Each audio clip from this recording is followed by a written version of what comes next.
And we welcome you into week 3 of the high school football season. This is the Fourth and Goal Show presented by National Bank and Professional Door. I'm Rick Watson. He is WFXR's sports director, Jermaine Farrell, also the Commonwealth Sportscaster of the Year. Jermaine, how are you? And you said this last week.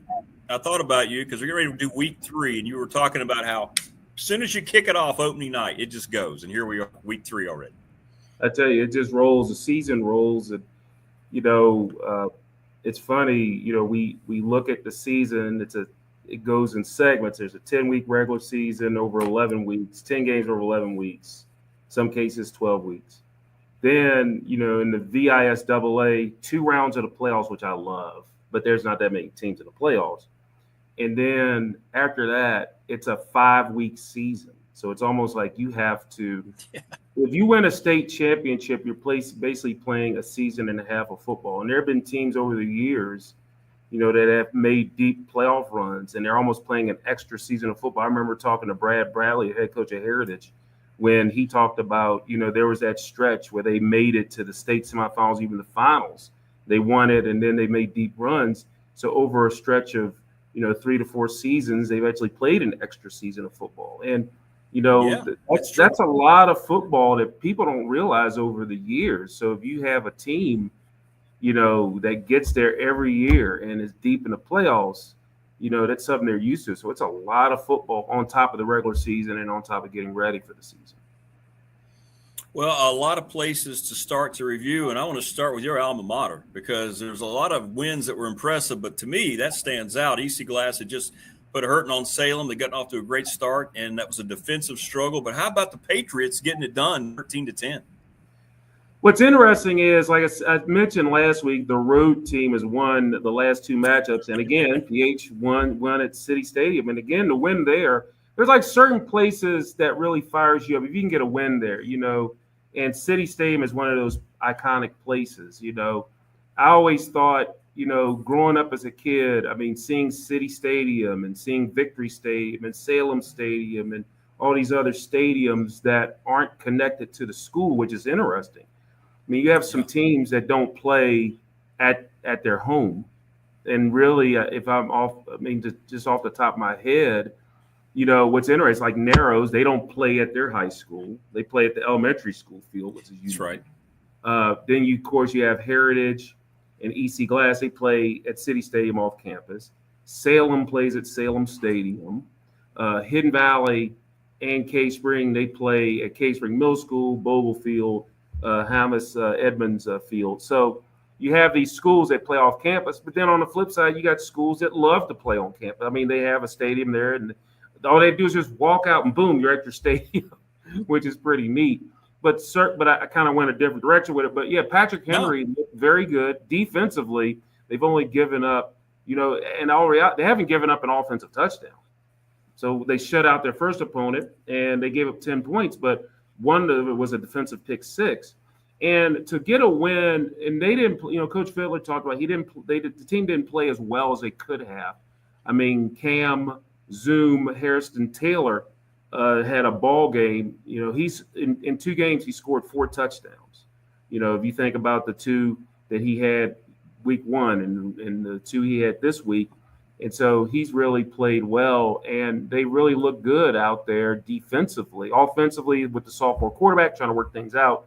So Patrick Henry, looking good, playing their 3rd straight road game this week against Franklin County. But it's just interesting how this team has played. And, with Coach Fiddler, what you're going to get with that team. They always going to have athletes. There's athletes all over the field, speed guys and guys that make plays.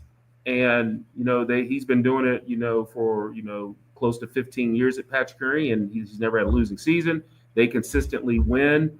And now I think the mantra with Patrick Henry now is, okay, we're doing well here, but we have to do something in the playoffs. And that's really what they've talked about. I remember during our Friday Night Blitz media days, one thing that they all talked about is, okay, we're having success. It's good to have success in the regular season, but we want to make a deep playoff run. And that's what they want to do. Well, speaking of Franklin County, they sent Salem to 0-2. Really? 31-21. You talked about it's been a while, and to go down there and win that game, huge as they return home to play the Patriots. What's going on in Salem, man? I'm not used to seeing 0-2 besides the Spartans' name. Well, I think if you look at it, it really is more of a defense because Salem's defense typically they don't give up a lot of points, and in week 1 they gave up 27, and then last week they gave up 31. So in 2 games, to give up 58 points, that's not what we see from Salem. And Salem, they are 0-2 for the first time since 1997, and again, we're not used to seeing them get off the slow starts, and again. There's pedigree there. This program, with the players and athletes and how they know how to win, I don't see this, happening. Now, obviously, they got a tough one coming up this Friday against William Fleming, who won over Albemarle 49-0. So if Salem were to lose to Fleming, they would be 0-3 for the first time. I had to really dig on this. It would be since 1981. That was the last time they went 0-3. And that year, I think they went like 1-9 or something. And it's very uncharacteristic, but I think with Salem, again, with Coach Don Holter, a tremendous coach, that pedigree there where it started with Willis White and then it moved on to Stephen Magenbauer and Don Holter. So there's a culture and there's a pedigree, and they're not used to that, but I think they have opportunities rest of the way to turn things around. And, I was listening to Ron Meyer. He does the radio games for the Salem Spartans. And he was thinking down the line, well, with 2 losses, I mean, this could impact, let's say if they do get it going, it could impact them not even hosting a playoff game, which that would be unheard of for Salem not to at least host a playoff game. But there's still a lot of time in the season, so they could turn around. But schedule gets tougher when they play Fleming coming up on Friday over there at Miller Field. George Killer Miller. Again, when you think of iconic coaches, he's one of them. You talk about a coach, you want to know where you stand, George Killer Miller. And it's neat how great dude too. Great dude. Yeah. He was the field is named after Coach Miller. The track is named after Shirley Stewart, who was a great track coach in Fleming. And so 2 iconic coaches have their name on that stadium over there at William Fleming High School. And well deserved. I mean, that's awesome. That's awesome. Giles. I talked to a couple of the Radford coaches. They said, hey, we got our tails kicked. They came in here and ambushed us. Our guys weren't ready. I mean, that's a huge win for them. What a bounce back for them after the debacle against Blacksburg to open the season. And Radford's defense, we thought, hey, this looks like a special group. They still might be, but 34-21, a huge win for the Sparty. Yeah, I mean, what is it, Bandana Express 2.0? Maybe so. Hey, you never know. Right. We got Bandana 2.0 going over at Giles. And like I said, new coaching and all that. And there it is. Great book. And Jeremy autographed it for you, I heard. Yeah, it's great. Yeah, it's great. It's great. Is that the paperback version? Yeah, it is. I like this. I like that. Yeah, paperback is cool. Hardback, I got the hard. Just not to say nothing from that. I got the hardback version. You got the hardback version. I just get the paperback version. I'm going to get the hardback version. Come on now. I mean, we love you, Rick Watson, but you're paperback. I know. I'm hardback. So there you go. But anyway, I just Jeremy Haymore, awesome man. And then again, I know we're getting off topic again. It seems like we do that a lot, but again, David Mabry. That's what we do. That's what we do. 3 rings. And I'll mention something that I neglected to mention on Monday, which, by the way, your show on Monday was legal, turned 21. So there you go, 21 episodes. Yay! Woohoo! Episode 21. There you go. Your show's legal. We're still in infant stages with this one. We're still toddler. Right. Exactly. There you go. A little crawling around the hill. But, yeah, Giles, did a good job against Radford. And, again, we talk about adjustments from week 1 to week 2. And apparently Giles worked on some things. And Blacksburg, Class 4 team, so they had more players, but I'm not saying that's the reason why they beat Giles. I mean, Blacksburg is building something over there. But then, you play a team a little bit closer in your size. They're still bigger as a Class 2. But, yeah, Giles came in. And to win, again, another place to win. To win at Radford is not an easy thing to do, and they got it done there. And you've called so many games. You've called definitely more wins than losses at a Radford at Lindenberg Field, and to get one there. Again, the old school rivalry from the New River Valley, those 2 teams have played each other for years. And those old school New River Valley, again, David Mabry with 3 rings has really documented it so well. I mean, it's kind of a throwback. We see these rivalry games again that, we used to see back in the day, to see it rebirth. I mean, I remember back in the day, the New River district was huge. I mean, Oh, you best talk league about, ever. Yeah, I mean, I think they had about 10 teams at one time in that district. they And did. then it kind They of did. over the years it shrunk. But that was one heck of a district. Oof. I mean, you had teams that would True compete rivalries. for state, Yeah. Oof. true rivalries, compete for state championships. And Awesome. it was when you think of New River Valley, you think of a lot of teams over there, and it was very competitive. No question. To No see question. that, so good stuff there. Yeah. How good do you think Northside could be? You mentioned them last week. Another shutout. I mean, this team's off to a great start. They may have the goods this year, right? The Vikings. Well, I think over time with Coach Fisher, it took him time to really develop that program and build it up because, they weren't that successful. And then, like last year, I think the light switch came on. They were very competitive. They beat Lord Bottock for the first time in many years, lost to him in overtime in the playoffs. And they had Mikael Harvey, who great on the basketball court, but he was one heck of a player on football, Yeah. really started playing football. And then, so when the younger kids see what it takes to win, that helps, builds up the confidence. This Friday, they have a chance to go for the Bogle sweep. They're going back to Bogle back-to-back weeks, taking on Cave Spring. But really, they've built something special there now. And now, and Northside's always had athletes. I mean, when Bert Torrance led them to 2 state championships in 2009 and 2013, there's always been athletes. There's always been talent at Northside. And then, you look at some of the coachings, they've had changes. But then, you get Scott Fisher over there, and he's really developed something. And, I think they're going to be reckoned with. And like I said, that Blue Ridge district, I mean, we talk about the Seminole, but that Blue Ridge district is tough. And now you got Franklin County looking good. I mean, the whole district, Stan River, they lost to JF last week. But they're 1-1. William Fleming 1-1, but their loss came to Varina. You got Lord Botetourt with 2 wins. They're 2-0. Northside's 2-0. William Byrd's 2-0. So that is going to be a battle when district play starts. And I know we all know that district doesn't really mean what it used to mean, but Right. That's going to toughen up a lot of those teams. In fact, last year, everyone in that district made the playoffs with the exception of Liberty and Franklin County. And heck, Liberty is, Liberty's, of course, they're in the Seminole. I take it back. Liberty's not in the Blue Ridge, so corrected on that. I was thinking of Bedford County.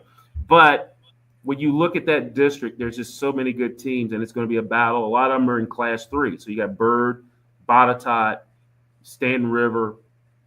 They are all Class 3 teams. And then you have Northside, they're Class 3. So those 4 teams are in the same region. And then you go on the other side with William Fleming and Franklin County. They're in the same region.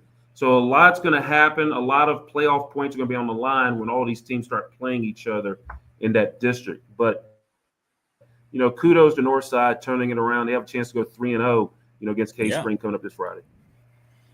Pulaski County gets their first win. Blacksburg remains 2-0, beating a pretty good James River team, to be quite honest with you. They're off to a good start. And we got to get props out for Auburn, right? Now, we gave them props for hosting a game. They didn't do too well against James River, but they got their first win in 2.5 years or longer. It's been a long time, And I think they just scored again. They just scored again. I think that's 55-32. I love it. 55-32 against the Stanton River. I'm sorry, against Smith Mountain Lake Christian Academy. You got a ball club there. Like I said, trying to get things going again. Coach Scott doing a great job with Auburn. And like I said, when I went out to their practice, there's a lot of enthusiasm. Now, they're a small team, but they have the numbers, which helps. I guess if you ask a coach, would you rather have numbers or would you rather have size? And I think any coach would probably say, and maybe I'm speaking out of turn, they'll take numbers all day long. 100%. Because even though you might not be the biggest team in the world, but if you have numbers, you could kind of shuttle people in. And I think they had close to 40 kids, which is a lot. And we talk about it goes in cycles. I mean, there's going to be some classes you don't have that many in it, and others you will. So that was really neat to see them, have the wins and do well. And Auburn, I think they could be someone to be reckoned with in that Pioneer District, where, things can happen. So great for Auburn. And to see what they did, I mean, 55 points is 55 points. Absolutely it is. And against a team that's probably comparable to you in size.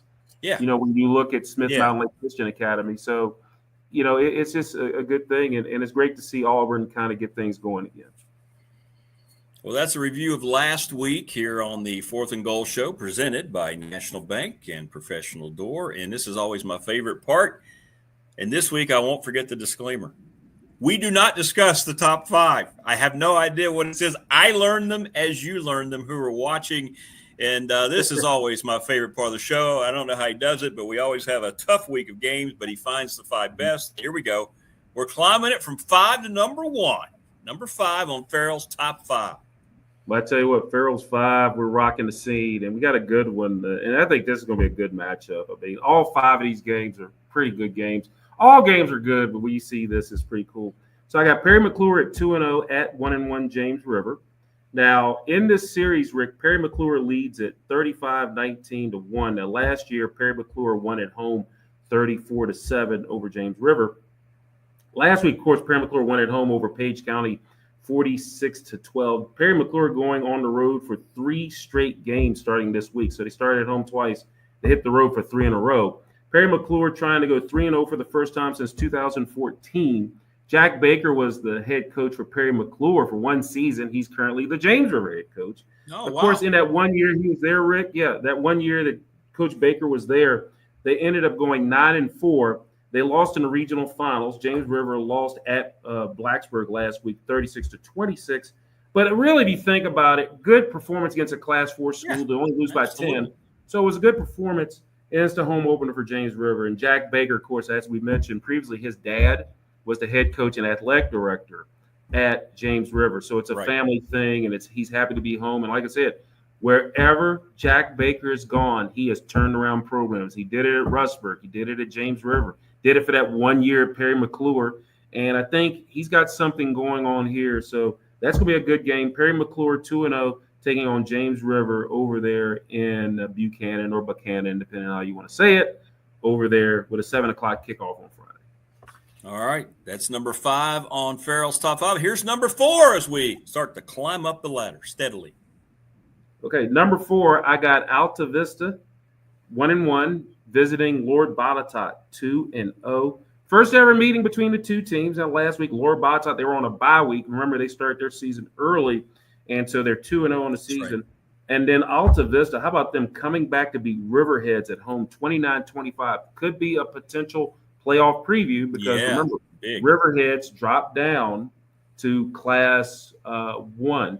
And my apologies, David Mabry, again, he mentioned that. I neglected to mention that game, but I'm going to make up for it today with Alta Vista. Alta Vista getting that win, 29-25. Huge. A comeback win. And again, David Mabry, my apologies for not mentioning it. There's so many games going on, and I messed that up, but I will not mess it up now. But, again, this is such a good program. And this is going to be a test because obviously Lord Botetourt will have the size. Lord Botetourt will have more players. But I think, Alta Vista could hang in there with Lord Botetourt. It's going to be a fun game over there at Cavalier Stadium Friday at 7 o'clock. Lord Botetourt 2-0 hosting Alta Vista, 7 o'clock kickoff over there at Daleville. All right. Now we're halfway as we go up to number 3 on Farrell's 5 this week. Number 3, we're going to go back to the New River Valley, a battle of unbeatens. Blacksburg 2-0 taking on Floyd County 1-0. Now, Blacksburg, again, this is a crazy series. Blacksburg has dominated it. Blacksburg leads this series, Rick, 15-1-1. But that one win for Floyd County came last year when they beat Blacksburg for the first time ever, 34-14. That game at Blacksburg at Bill Brown Stadium and Dave Chris Field. Now, last week, Blacksburg won at home over James River, as we mentioned, 36-26. So Blacksburg trying to go 3-0 for the first time since 2018, because remember, we've had some lean years with the Bruins. Yes, and no this doubt. is the first of 3 straight road games for Blacksburg. Floyd County coming off a bye week. Again, they had the early bye week. Of course, they won game 1 against Narrows 31-26, but then they just had a bye week. And again, we've talked about bye weeks and where they are in the season.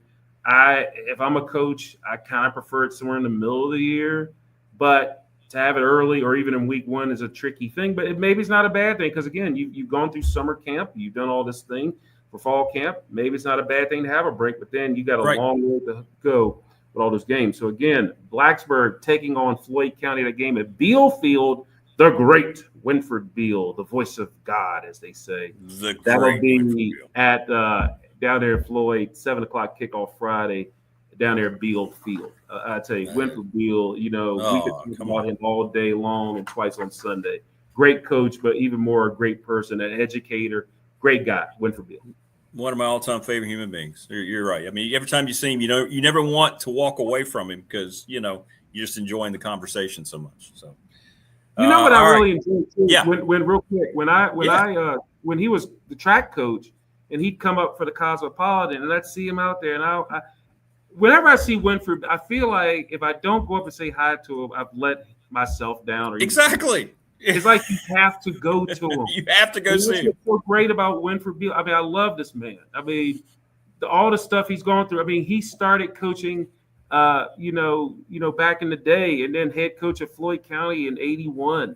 And he took over for another great coach, and Jeff Highfield, who had a long coaching career at William Byrd. Right. See Winford Beal get what he deserved. That field named after him a few years ago. I mean, I just love this. I mean, like I said, we should just do a show just on Winford Beal. Just talk about him, bring him on. We should get him on here. Yeah, we got to do that. On, like on 4th and Goal. I know we don't usually do guests, but I would not be opposed. If you want to bring a coach on or a guest, let's get Winford Beal on here. We can get Winford Beal. I'd be like, hey, Winford Beal. Yeah. And he'll do it. I guarantee and he'll do it. Yeah, love Winford Beal. But love all these coaches. Just some of these guys are awesome. I know. All right, top 2 now. You've already had 3 terrific games on Farrell's 5. So who are we looking at here? Number 2. Number 2, we're going to go down to Christopher Stadium down at GW Danville High School. Ooh. We're going to have EC Glass 1-1 taking on George Washington 1-1. That Glass, wow. These 2 teams have played this will be the 103rd meeting. Oh, that's so cool. Between these 2 schools. Now, Glass leads the series 56-40-6. You talk about when they were in the Western District and they were battling for stuff. I mean, more times than not, these would be the 2 best teams in the state at one point when they would play each other. But last year, GW, now they met twice. GW won the regular season meeting at City Stadium over Glass 28-10. And then in the playoffs, they won it at home 24-7. Now, GW, of course, they won the last 2 meetings, but keep in mind, it was the regular season and the playoff game. Glass won in last one in the series. Of course, that was last 2024, or actually 2023. When they won that ball game. Of course, this is the home opener for GW. Last week, Glass lost at home to Patrick Henry, 13-10, while George Washington, they won at Amherst, 28-14. So GW, 2 straight road games. I'm sure they're happy to get a home game as that game will kick off over at Christopher Stadium. Again, that'll be Friday, 7:00 down there in Danville. Should be a good matchup. It always is between EC Glass and George Washington. Wow, shows you how good the week is. If that game's number 2, here we are now. We're at the top of the mountain. But there was one game that Jermaine deemed superior. Who is it? Number 1 this week for week 3 on Farrell's top 5. Okay, this is going to be our game of the week, and it's going to be Patrick Henry at 2-0 at 2-0 Franklin County. Now, they're resuming this series. Now, PH leads this series 31-18, but this is the first meeting between the 2 teams since September 3rd, 2014. And at that game, it was Cy Dillon Stadium. That was the last meeting. So PH won that one 21-13. Franklin County, last one in this series. You have to go back to October 28th, 2011. That was a 34-0 shutout win at Gaynor Field. Now, last week, as we mentioned, Patrick Henry won at EC Glass 13-10. Franklin County, they won at Salem 31-21. Their first ever win at Salem Stadium. They lost their 9 previous matchups. This is Patrick Henry's 3rd straight road game, and for Franklin County, this is their first home game of the season. And I'm looking at this game, Rick, as this is going to be a competitive matchup. 2 teams, both in the same region, in Region 5C. So this is a big game, not only for the region, but also just to get off to that 3-0 start. And, to get off to a 3-0 start would be huge for both these teams. And you figure both these teams are probably going to get you a lot of playoff points. So if you lose it, not the worst thing in the world, but you want to win it, especially when you have these 2 teams that are Class 5 teams, because looking at the rest of their schedule, they each have one more Class 5 team to play. That's William Fleming. So this is a big game, again, for playoff positioning, playoff points. And, I think they did the calculations. I think Patrick Henry is number 1 in Region 5C, and I think Franklin County is like 3rd or 4th in the early, because it's so early. All the returns aren't in. It's like election night. All the returns aren't in yet. That's right. Or it's like the poll. It's like this person leading, but the way the rankings will look today will look completely different. That's right. When we head later on in the season, but this is such a big game, and the winner of this game is really going to help their cause in the region, and going toward playoff action. But yeah, good one. Cy Dillon Stadium Friday. It's also Military Appreciation Night. They're going to honor the military down there at Franklin County. So it'd be a neat thing if you can get out there and do that. Military veterans, all military members, they're going to feed them. I think they're getting free to the game. So it's a pretty cool thing what they're doing down there to honor military. Myself being a military veteran, anytime military members can be honored and respected, it's a great thing. And, I will always cheer that up all day, every day. Oh, no question. We should do it every day, but I'm with you. Thank you. All right. So, folks, if you can't go to all these games, right? You're going to go to the one your team's involved. You want to, but you can't. But don't fret it, because when you get back, all you have to do is sit down, take a deep breath, turn on the TV, find WFXR, and you're going to have it. Friday Night Blitz, brought to you by Hardee's, and they're going to have you covered, right, as always, each and every week. That's right. We're going to have highlights of 13 games. We're going to have our Player of the Week segment. Our game of the night, of course, will be Game of the Week, Patrick Franklin County. And again, on Friday, the show will air at 10:30 on WWCW, CW Virginia. Right. It'll also air somewhere around 12:30 in the morning, because we have a college football game on WFXR. 9 o'clock, Kansas State taking on Arizona in a Pac.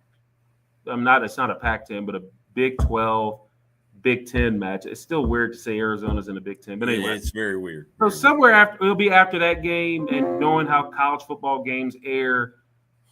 And that's another topic for another day. College football games are way too long. A college football game should not be 4 hours long. I'm sorry. And we know why. I mean, there's so many media timeouts, and the media timeouts are 4 minutes long.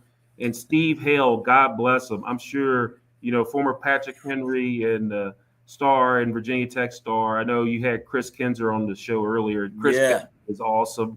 I can't wait to see you and old Pulaski County Cougars meet up, Chris Kinzer and Todd Grantham and all the crew there. You guys will have a ball. That'd be like Cougar Central somewhere. Yes. Coach Joe Hicks will be smiling down, looking at it. He would enjoy that. Yeah. But yeah, college football. And so it's Steve Hale, like he mentioned, he's the guy in the red, goes out. And what's even tougher, Rick, they give him a clock. So I know. So that's even put a bigger spotlight on you. Say, oh, this break is 4 minutes long. 4 minutes or 3 minutes, and then halftime's 20 minutes. But in the NFL, I think halftime's like 10 minutes long. Like you're in and out. Yeah, it's in and out longer. But the thing is, that's what drags out college football. These media timeouts, these breaks. Oh, it's crazy. And then the game just drags on. And so when you see like the networks, they'll put on there, like if they have, let's say like ESPN will have a doubleheader, or they'll have a bunch of games in a row. So a kickoff at noon, and then the second game, okay, you're not going to get to it at 3:30. You might, if you get to it before 4, you're lucky. So then they shift that kickoff back a little bit. Then, okay, there's a 7 o'clock game, and you're not going to get to that. You're not getting to 7 o'clock. That time is shifted even more. And then they say, start on ESPN2 or ESPNU or whatever, or ESPN News. And then, stop me if you heard this before, you have a 10:30 game, and the 10:30 game. It's a sliding scale. And I love the guys at ESPN and all these networks. Hey, love you guys. But it's like a running joke. It's like, okay, come on now. Your game. And it's the same, and it's almost the same with college basketball too. But these games do not start on time, and it's because you got to pay the freight. And I get it; it's all about the media. But it's just the NFL. Remember, NFL had issues with how their games were running long, and they figured it out. And NFL game, I mean, it might go a hair over 3 hours, but at least I could stomach it. Yeah, they've got it down now. Yeah, with the new clock running. College football. I mean, I think the average college football game north of 3.5 hours. Yeah, it's long. Anyway, I know we're supposed to talk about high school football. No, it's okay. It was good. I went on a deep dive. We were mentioning Steve Hale. People will listen. That's right. People will hear it and go, "Yeah, we feel your pain." We go. Hey, Jermaine, great stuff as always, man. Thank you so much. Enjoy watching the coverage this week on WFXR, and we're looking forward to week 4 next week. Thank you, Rick Watson. Again, you do a great job. God bless you with everything. And again, You too, sir. subscribe. I'm gonna do it for you. Subscribe. Thank you. Hit the like button because this thing is really growing. I mean, in the span of you're entering your fourth week Yeah. of your show, Yeah. the Big Dog Sports Talk. And again, it's not like you've missed a beat. It's still the same show that you see, or you get to see it now. You get to see faces. It used to be voices, but you see people. So Yeah. kudos to what you've done, and I'm proud of you, sir. And God bless you and everything you do. Thank you, brother. I appreciate you. I wouldn't want to do this show with anybody else. It's always fun. That's Jermaine Farrell, WFXR. I want to thank National Bank, Professional Door. I want to thank everybody for tuning in. Go enjoy the games. My goodness, you got this great weather. Football brought it here, so go pay attention and have fun. We'll be back next week to review it all and preview week number 4. Everybody have a great weekend. Take care. Real quick. Before you go. Happy anniversary to my wife, Yolanda Farrell. We celebrated on Saturday. 10 years. Yay! Happy anniversary. Well, hold on. I got to pull it up. Wait a minute. Pull up the picture. Happy. Hold on. I know we're going along. My bad. But I got to give you a little applause here. Here you go. There we go. Yes. Happy anniversary. My beautiful wife, Yolanda Farrell. Hey, congratulations to you both. Good stuff. You had to get that in. That's not. I'm glad you didn't cut me off with that. No, that's great. Happy anniversry to my beautiful wife, Yolanda Farrell. She's awesome. Well, y'all have fun this weekend and have a great anniversary weekend. I definitely outkicked my coverage. I can tell you that. Yeah, well, I didn't want to say that, but yes, I'll say it all day long. Twice on Sunday. All right, brother. Y'all have a great weekend, man. That's awesome. All right, there you go. This has been the 4th and Goal Show. We'll see you next week for week 4. Take care, everybody.